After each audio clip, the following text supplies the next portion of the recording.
നമ്മൾ മുമ്പ് കഴിഞ്ഞൊരു വീഡിയോയിൽ വെസ്റ്റിബുലാർ മൈഗ്രെയിനെ കുറിച്ച് സംസാരിച്ചിരുന്നു.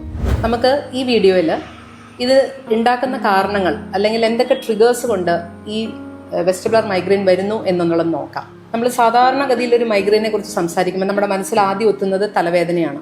ഈ തലവേദന ഉണ്ടാക്കുന്ന കാരണങ്ങൾ എല്ലാം തന്നെ ഈ വെസ്റ്റിബുലാർ മൈഗ്രെയിനും ഉണ്ടാക്കും. വെസ്റ്റിബുലാർ മൈഗ്രെയിൻ്റെ ഒരു പ്രത്യേകത എന്തെന്ന് വെച്ചാൽ ഇത് ഏതാനും മിനിറ്റുകൾ, ഒരു പക്ഷേ ഒരു 5 മിനിറ്റ് നീണ്ടു നിൽക്കുന്ന ഒരു തലകറക്കമാവാം, ഒരു പക്ഷേ 2-3 ഏതാനും ദിവസങ്ങൾ നീണ്ടു നിൽക്കുന്ന തലകറക്കമാവാം, ചുറ്റിക്കറങ്ങുന്ന പോലെ നമുക്ക് തോന്നാം, നടക്കുമ്പോൾ വേച്ചു പോകുന്ന പോലെ തോന്നാം, ചിലർക്ക് അതേസമയം വെറുതെ ഒന്ന് പാളി പോകുന്ന പോലെ, ഇപ്പൊ നമ്മളൊന്ന് നടക്കുമ്പോഴോ അല്ലെങ്കിൽ സ്റ്റെപ്പ് കയറുമ്പോൾ പുറകോട്ടൊന്ന് മറിഞ്ഞു പോകുന്ന പോലെയോ അങ്ങനെയൊക്കെയുള്ള വളരെ വേഗമായിട്ടുള്ള ഒരു സിംറ്റംസ് മാത്രമേ ചിലപ്പോൾ ഉണ്ടാവണം നിർബന്ധമുള്ളൂ. നമ്മളുടെ ദൈനംദിന ജീവിതത്തിലെ കാര്യങ്ങളൊക്കെ നമുക്ക് കൃത്യമായിട്ട് ചെയ്യാൻ പറ്റും. അതൊന്നും ഒരുപക്ഷെ നമ്മൾ തല കറങ്ങിയോ അല്ലെങ്കിൽ ഛർദ്ദിച്ചോ ഒന്നും വീട്ടിൽ കിടക്കേണ്ടിയോ അവധി എടുക്കേണ്ടിയോ ഒന്നും ചിലപ്പോൾ വരാറില്ല.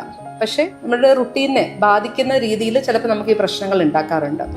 ഇത് ട്രിഗർ ചെയ്യുന്ന അല്ലെങ്കിൽ ഇത് ഉണ്ടാക്കുന്ന കാരണങ്ങൾ, നമ്മൾ കുറച്ച് ദൂരം വെയിലത്ത് പോവുക, വെയിലത്ത് പോകുമ്പം ചൂടല്ല പലപ്പോഴും അത് കാരണം ഉണ്ടാക്കുന്നത്, അതിൻ്റെ ആ ബ്രൈറ്റ് ലൈറ്റാണ്.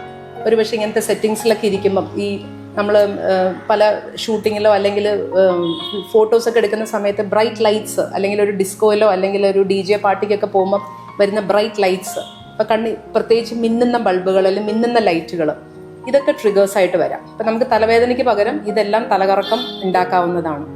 അതോടൊപ്പം തന്നെ നമ്മൾ ഡീഹൈഡ്രേറ്റഡ് ആവുന്നത്, അത് കൃത്യമായി വെള്ളം കുടിക്കാതിരിക്കുക, രാവിലെ തൊട്ട് വൈകുന്നേരം വരെ ഭക്ഷണം കഴിക്കാതിരിക്കുക, നമ്മുടെ മീൽസ് സ്കിപ്പ് ചെയ്യുക, നമ്മൾ ജോലി തിരക്ക് കൊണ്ടോ മറ്റു കാരണങ്ങൾ കൊണ്ടോ ഭക്ഷണം കഴിക്കാതിരിക്കുക, ഇതൊരു കാരണമാവാറുണ്ട്. പിന്നെ പലപ്പോഴും എന്ന് വെച്ചാൽ ഭക്ഷണം, നമ്മൾ കഴിക്കുന്ന ഫുഡ് തന്നെ, ഇപ്പം നമ്മൾ സാധാരണ പറയുന്നത് ചോക്ലേറ്റ്, ചീസ്, ചൈനീസ് ഫുഡുകൾ, അതുപോലെ തന്നെ ഇങ്ങനത്തെ അഡിറ്റീവ്സ്. ഇപ്പം നമ്മൾ സാധാരണ അലോപ്പതിയിൽ പഠിക്കുന്നത് സായിപ്പിൻ്റെ പുസ്തകമാണ്.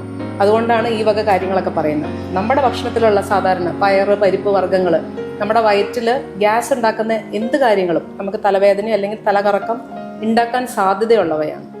പിന്നെ ഇപ്പോൾ ഭക്ഷണത്തിലുള്ള കാര്യങ്ങൾ നമ്മൾ പറഞ്ഞു, ഇതിൻ്റെ വ്യായാമമില്ലായ്മ.